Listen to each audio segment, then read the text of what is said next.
Hey everybody, welcome to another edition of Book Week Part 1 at magicreviewed.com. Today we have Omniscient by Cedric Taylor. Before I tell you what it is and what it's all about, let me just quickly show you. This is sort of just the dedication here. That's pages 1 and 2. That's an intro and who is Cedric Taylor, just a little bit about him. Then you get the next 2 pages. I'll sort of obscure the text here. But you can see there's not a lot written there. It's just sort of bullet point fashion. There's a couple pictures there. And then the next page, not a lot written there. And then the next page. And that is the end of that. Not a whole lot written there. Okay? I point that out. It's about, I don't know. If you were to like put this in a Word document, it'd be like 2 pages probably. $9.99 is the price. I gave it 3 stars. Stone Sass Gem with a little G. So a couple things about it. I will get into what it is in a minute, but let me just tell you some issues with the production. First, in Cedric Taylor's bio here, he apparently is a journalist, professional journalist. That's what he does for a living. So he's a writer. And I don't know the guy. I don't have anything against him, but for a guy who's a professional writer, this is one of the most poorly written things I've ever read.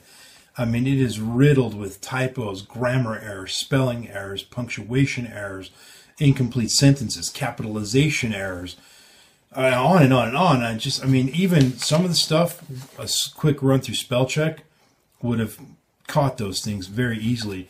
So the production quality is pretty poor, and it's not very many pages. You saw that. It's not a lot of writing, and there's a lot of details left out that I had a problem with that, and I'll address those in a minute. But I did give it 3 stars, Stone Sass Gem. Let me tell you basically what the effect is. It's a Q&A routine, and if you don't know what Q&A is, just in a nutshell, it's a mentalism thing, and the idea is that members of the audience write down a question on a little note card or whatever. They either do it before the show or during the show. They put their questions in like a shoebox or something like that.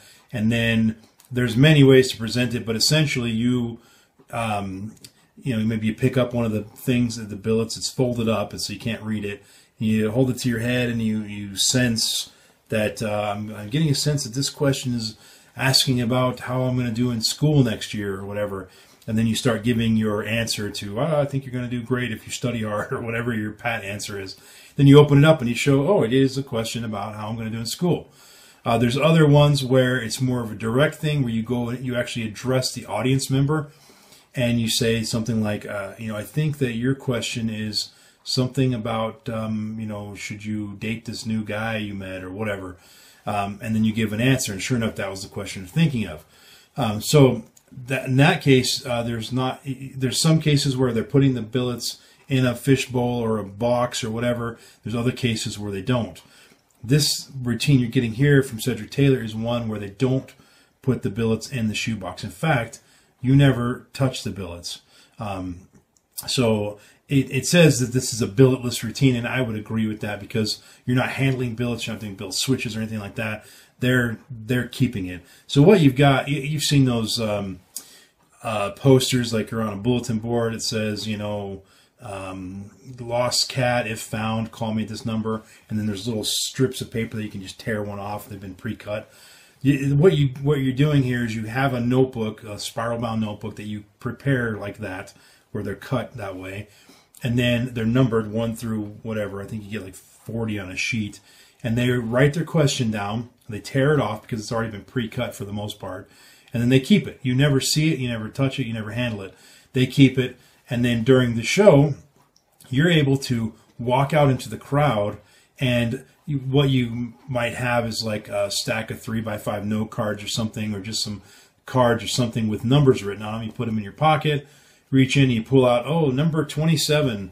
Who's got number 27? So that person's got number 27. They raise their hand or whatever, and you say, think of your question, and then you start answering their question without ever them reading it to you. And you say, I'm getting the sense that you're wondering about this new car you want to buy or whatever. don't do it, or whatever your advice is going to be. And then they open up their thing, and sure enough, that's what the question was about. So that's the basic effect you're getting. The method is very good, very clever, very simple. And Cedric Taylor talks a little bit about in his background about how growing up they were kind of broke, and so he always had to find clever, ways to make cheap props that he could do in his shows. And so he came up with this notebook idea. It's very simple, very clever, very easy to make. It'll cost you a couple bucks. That includes buying the notebook. It's very, very cheap. It's back to school time, man. Those notebooks are like a nickel at Walmart. So anyway, excuse me, I gotta clear this up.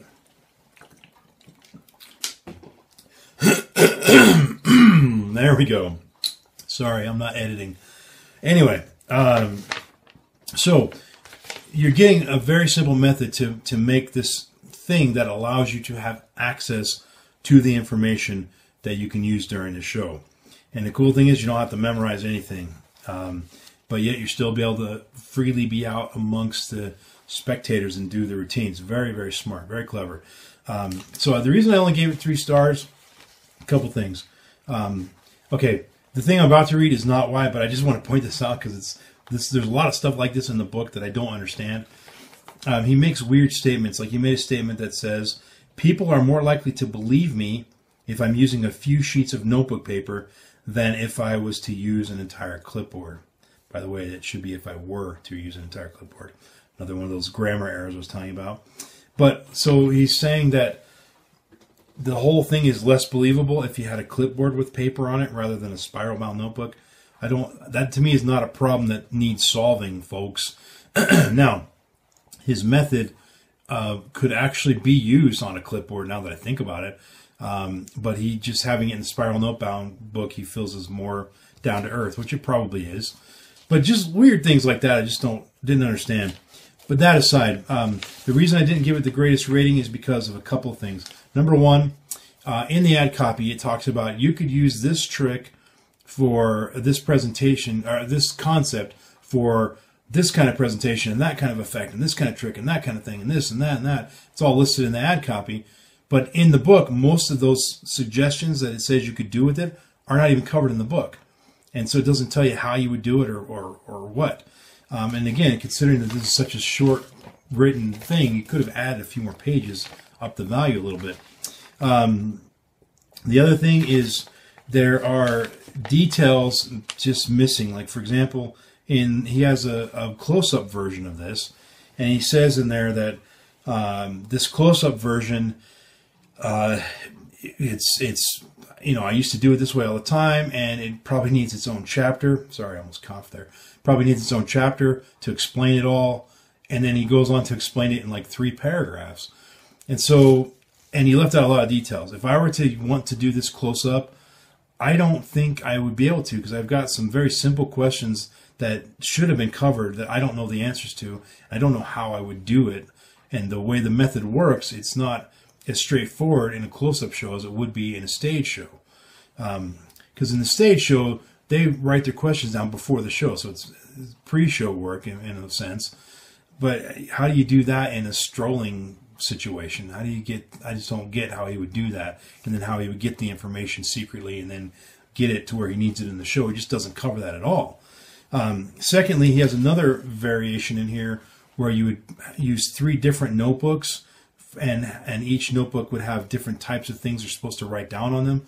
And there's just some missing pieces there that makes it to where I'm not entirely clear how you would work out that method and how you would do that in your show. So there's things like that are missing. It's not very well written, as I mentioned before, but the basic concept is clear enough that you can take that concept and do what you want with it. It's a way to get information to use for a Q&A routine. So that's why I gave it 3 stars, not 5 stars. Really, that's about it. I'm just kind of scanning through here because it seemed like there was one other thing I wanted to cover. No, we'll leave it at that. So, 3 stars, Stone Status of Jim with a little g.